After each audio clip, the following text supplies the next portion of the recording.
All right, Don. All right. What? I'm going to zero in on this. Yeah. What is this? Your All drive right, so shaft? This is my drive shaft. Old. Really And rusty. And I actually saw a car advertised that they were selling it cheap because this broke, damaged the transfer case, and I'm just like, yeah, I'm pushing mine too.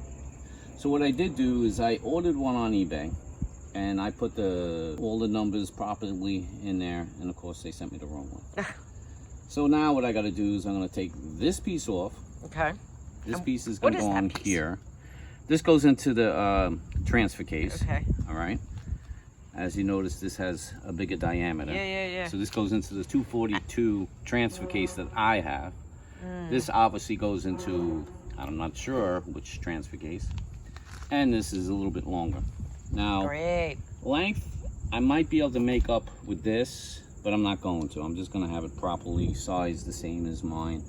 I'm going to take it to another drive shaft. What they'll do is they'll just grind this weld off, cut it to the right size, whatever which end it is, and we'll utilize. I think I can utilize this. I think this is the same.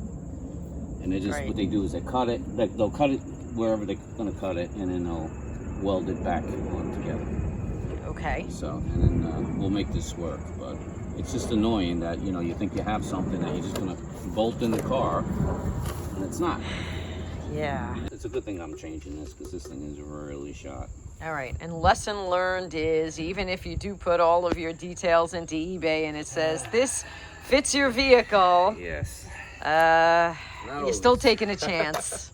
Yes, sir. All right. And then you gotta have another route to go sometimes. And thank God I have a good drive shaft shop in Calvin. It's called Calvin. Very great, really good place. Okay.